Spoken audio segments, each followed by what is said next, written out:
gets people triggered more? Kyle Shanahan or Steve Kerr? It's not we had a conversation later, but it's just Shanahan. Steve Kerr, Shanahan? It's Shanahan.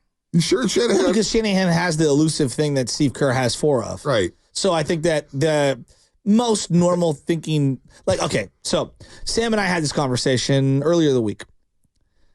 And I can't say enough. Like, we always just, why would you want to fire Shanahan? No one is saying we're firing Shanahan. But the only way to hold him accountable is to criticize him as a fan. No one's saying run him out of town. It's just like, we don't agree with this. And because you're so good at what you do, we expect you to know some of your own limitations and flaws. Kerr, the same thing. I think we hold Kerr to a higher standard because we think he's really good. Like if he was, for example, Bob Melvin. I say 888-97 Bob Melvin. What do people like? I don't care. He's not even close to good enough. The team is not even close to good enough to evoke an emotion, right? Like we critique heavily the ones that we actually think are good. Or if they just play quarterback, period. Like, Steve Kerr was getting blasted for the Olympic Games. I couldn't believe it. Coaching in the Olympics, he was getting blasted. Like, I don't know. Mike D'Antoni would get blasted too, coaching the Olympics. Yeah, but Steve Kerr I think it's on another level with Steve Kerr. Maybe because I'm in it and I see Warriors Twitter. I see a lot of it. But, boy. When I go to, you go to way more games than me, but when I go to Warrior games, I don't like waiting in line as I'm coming through the gates, like, this Steve Kerr, what a bum. You know what I mean? Like nobody talks like that. And the same thing with Shanahan. Now, at times during the game, when you're watching it, you're like, run, throw, challenge. Like people will scream those things when you go to the game, but that's more the nature of football. Well, there's people who scream at Chase Center, I don't like this rotation, Steve. I don't like this lineup. Why are we playing this guy? Yeah, but why'd you take him out? That's a far cry from right. You need to go. I mean, that's called no, it is. But critiquing. I'm just saying, yeah, it is critiquing. But they both get heat. It's basically what I'm making a point. It's like Steve Kerr's won 4 championships, and the heat he gets, you think he won 20 games a season. But it's the only way people can hold him accountable is to critique him, right? That's literally because we know he's not going anywhere. We don't want him to go anywhere. I think 95 or more percent, and this is just an uneducated, throw of the dart. Want him to be the coach as long as he can now. But the point, like, eventually you got to win one. I don't know when that point is, but it's like the only way to hold him accountable is to air your grievances. Man, in 2021, people were saying Shanahan should fire himself. Well, I mean, like, no, it's ridiculous. But to say that there's not people who think like that, there's not people who, I get the criticism aspect of it, but it's fascinating to me that these guys have been wildly successful and they get ridiculed if they're winning 5 games a season. Jesus had haters, Monte. Yeah, no, like, I hear that. But no, the heat is on. Like, Shanahan literally gets blamed for a Super Bowl loss in which he was the offensive coordinator for, in a game in which his offense helped the team get a 28-3 lead. 28-3 lead, and he still gets to play. So it's just a little weird to me, that's all. Bill Belichick had 4 titles at that point. Maybe it was 3, I think, at that point. When he lost both those times to the New York Giants, he was crushed. You let Eli Manning, you let them beat you? Brady too. I mean, so I don't know. I think this goes with the territory. I think this is just a part of it. Yeah, it is. Also, the San Jose with a good point on YouTube. I'll you've been successful. You get criticism. You damn right I do. Shot you talking to me. We damn right. It comes off. I guess anybody can catch a stray. You can't, in America, like as we're in an election, you can't get Americans to agree on anything. No, you can't. Look at your own family, right? Your own family. Come on. David Frisno. Everybody's family's crazy. David Frisno, what's happening, man? You're on the roast. Good morning, fellas. Good morning. What's up, Dave? Hey, Mr. Shasky, you're gonna say it's been successful, right? This regime, it's been successful. I would say, yeah, they've won 8 playoff games, and I know they haven't won the ultimate one, but yeah, I'd say they're the 3rd most successful, at minimum, 3rd or 4th most successful team in the last 5 years, and that's a pretty basic statement, I think. Okay, that's fair. What I think is going on here, and this is my opinion, I think we look at this regime and it's better than Tom Sula and Chip Kelly, so we're trying to hold on to that. We know what them dog days look like, so yeah, right now this is successful for me. I've been a Niner fan since Candlestick, and this wouldn't fly back in those days, but we are what we got, and like you just said, nobody's saying fire Shanahan. We just want some accountability. But there were some great points made this morning, and I think people have been saying this for years. And like when people like me or even Patrick Peterson bringing it up, was like, how dare you challenge the great Kyle Shanahan and look at all the NFC championships and Super Bowls where if you really look at it, like Bonte said, yeah, we've gotten there, but when we get there, we get exposed. There's no counter react to another team figuring out our predictable offense, and those are fair points, and I just think people need to sit back and you're going to put Shanahan on this pedestal. He's the second best coach. He's a genius. Well, okay, now we got to poke holes because if you're going to be on that pedestal, now everybody can see you. Now let's see what's really he about, and I'm not saying fire him, but he needs to show more leadership, a better ability to adapt, and like I said, you guys made some great points today. You made some great points. Dave, but, yes, sir. I'm looking at your call here. It says, don't think we have been successful under Shanahan. Now, I don't think you mean that, but what would lead you to believe that they haven't been successful under Shanahan because of what happened in the 90s and 80s under Eddie D and Bill Walsh and Seifert and all those guys? No, I honestly, like, this is me personally, I just feel like we've took advantage of a kind of underwhelmed NFC. I think all the elite teams are in the AFC, so we've been the dominant team in the NFC, and that equated to all the wins and the 12, 13 wins. But I feel like we play the Ravens, we play the Bengals, we play the Chiefs, we play the Bills. It's like a boat race, you know what I'm saying? So against those elite teams, we haven't been that good.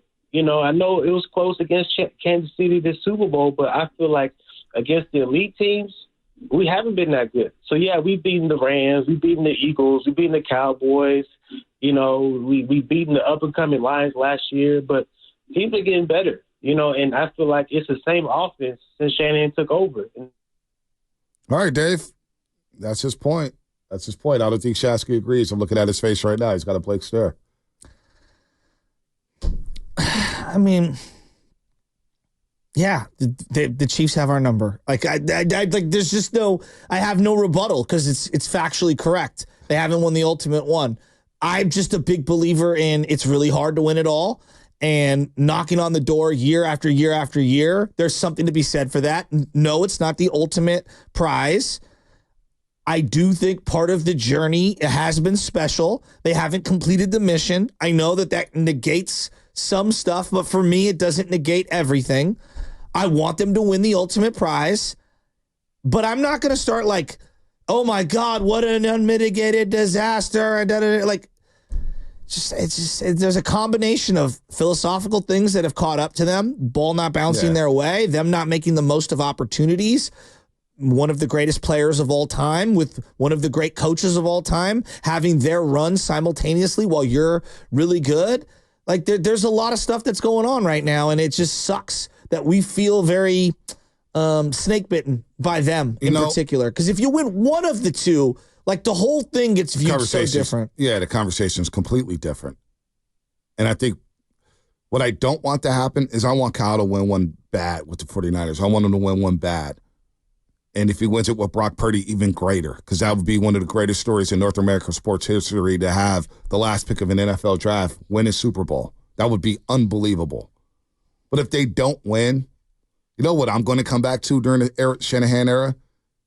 What I'm going to come back to is that he couldn't figure out the quarterback position. He couldn't set himself on the quarterback position because the first 5 years of his tenure, it felt like we were playing quarterback roulette. Do you love Jimmy? Do you not love Jimmy? Do you like Jimmy? Do you not like Jimmy? Okay, I'm going to trade for Trey, but I don't think he's ready, so I'm not going to go.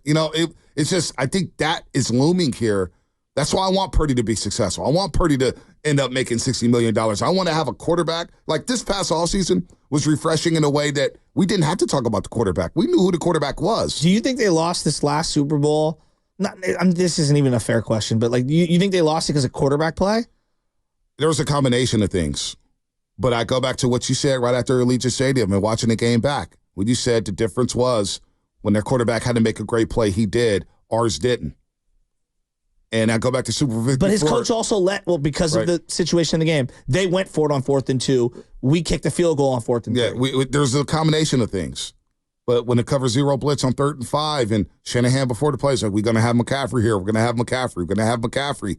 And Purdy's looking the other way, and he throws right into the blitz. And Purdy in the offseason just said, boy, I misread that. I should have had, so I just hope that they win one, because if they don't win one, the question I'm going to have is, boy, we just couldn't figure out the quarterback spot. The quarterback spot was just all over the place here. And now we got a decision to make after the season, which we're not there yet. We got the Rams week 3, SoFi Stadium, and we got to see if they win that game, which I do truly believe that. But I'm going to go back to, boy, it just doesn't feel like we figured out the quarterback spot. I think that's going to be looming large when it's all said and done, if Kyle doesn't win, if he doesn't totally win. Fair. What if I read you these numbers? 85% quarterback rating, 1,000 yards, 7 touchdowns, 5 interceptions in 4 Super Bowl games. Do you know who that is? Patrick Mahomes. He threw for 150 yards in the slot. No, granted, he made the plays when they needed him to make the plays, right? But, like, I don't know. That's why I pushed back on saying we didn't lose to Mahomes. Our offense that was scoring 30 points a game let us down. They had an opportunity to blow that game away in the first half. You need both sides of the ball. You need all 3 phases to win one, right? They muffed a punt. They missed an extra point.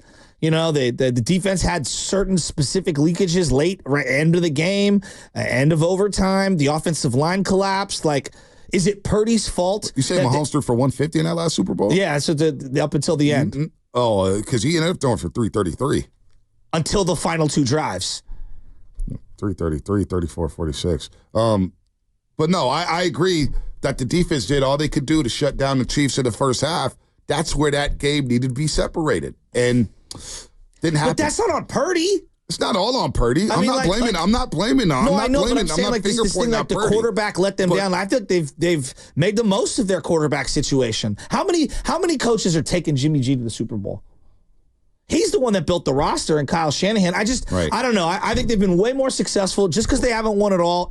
It sucks. I hate hearing it too. I want them to win one. To validate everything, you got to win one. But, like, Doug Peterson has a Super Bowl, and I'm not taking Doug Peterson at any point over Kyle Shanahan. Let's go to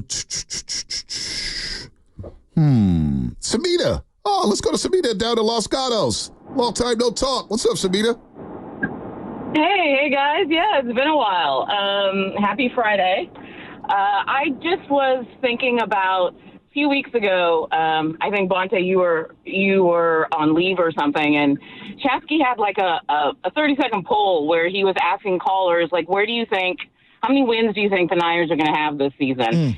And my recollection of hearing those calls was a lot of people came down in that 9, 10, maybe 11 wins this season for the Niners. And I think that's what we're seeing. I think that's exactly how the season is going to play out. We got injuries. We got issues. The Vikings looked really good.